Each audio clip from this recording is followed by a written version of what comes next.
नमस्कार, मैं सतीश शर्मा जाफराबादी। आप देख रहे हैं जागो हिंदुस्तान। दोस्तों, जेवर एयरपोर्ट का आखिरी शिलान्यास पीएम नरेंद्र मोदी ने 25 नवंबर गुरुवार दोपहर को कर दिया और एक नए अध्याय का श्री गणेश कर दिया है। जेवर ही नहीं, एनसीआर के क्षेत्र में विकास की नई संभावनाओं को जन्म दिया है।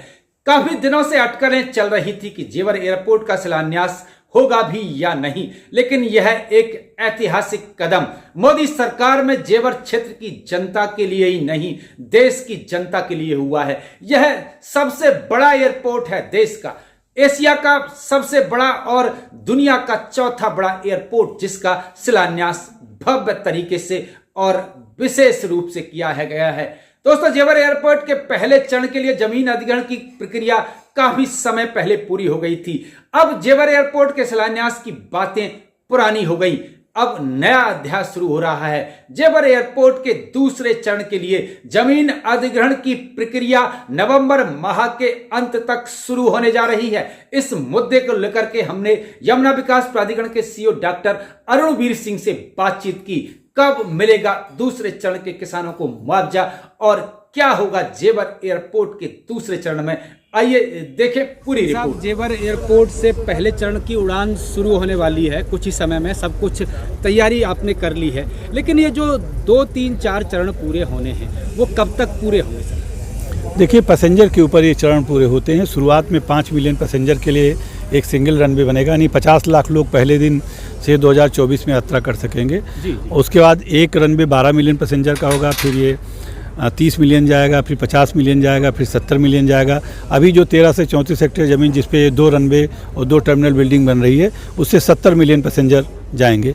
बाद में एयरपोर्ट ये 5 रनवे का और एमआरओ का हो जाएगा, तब 2 से 85 मिलियन पैसेंजर की कैपेसिटी है कैटर कर पाएगा। सर, ये प्रत्येक चरण के लिए कंसेशन एग्रीमेंट कंपनी से अलग अलग हुआ कि यही काम करेगा? यही नहीं, देखिए, अभी केवल 13 से 34 हेक्टेयर के लिए 2 रनवे के लिए और 2 टर्मिनल बिल्डिंग के लिए कंसेशन एग्रीमेंट हुआ है।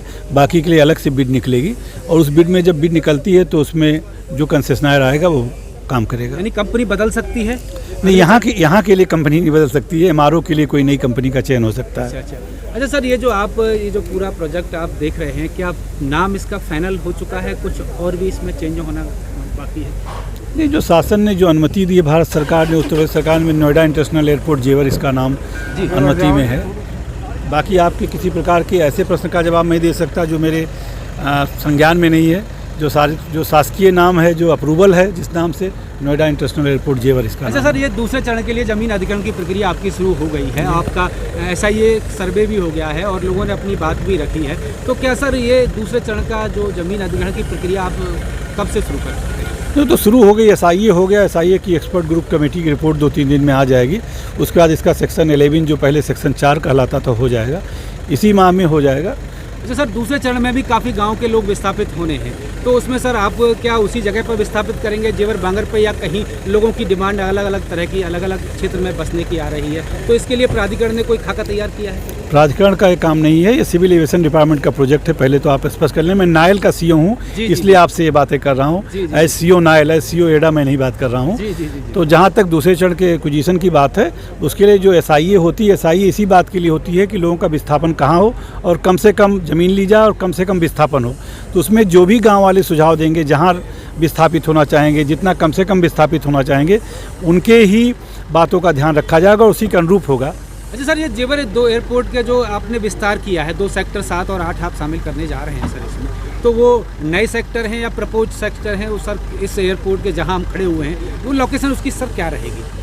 नहीं, एयरपोर्ट में तो मैंने बताया टोटल एरिया 62 से हेक्टेयर अब हो गया है। जी। तो उसमें 7 और 8 तो अलग सेक्टर हैं जो कि एडा के सेक्टर्स हैं, वो पहले से ही मास्टर प्लान में अप्रूव्ड हैं। जी। तो सर वो किस तरफ रहेगी उसकी लोकेशन? तो नक्शे में ऑलरेडी दिखाई गई है, उसका मास्टर प्लान बदला नहीं जा सकता। जी। जो एडा है या नोएडा, ग्रेटर नोएडा है, सब एनसीआर प्लानिंग बोर्ड में है, तो वहाँ से अनुमोदन हो जाता है, उसके बाद उसमें परिवर्तन नहीं हो सकता। चलिए सर, लंबे समय से आप प्राधिकरण में अफसर हैं और तमाम व्यवस्था एयरपोर्ट की देख रहे हैं, और आपके समय में ही ये ऐतिहासिक कार्यक्रम यहाँ होने जा रहा है, तो सर आप एक अधिकारी होने के नाते कैसा फील कर रहे हैं सर? नहीं, ये तो मेरी ड्यूटी है, मैं एग्जीक्यूटिव हूँ, मेरा काम है एग्जीक्यूट करना।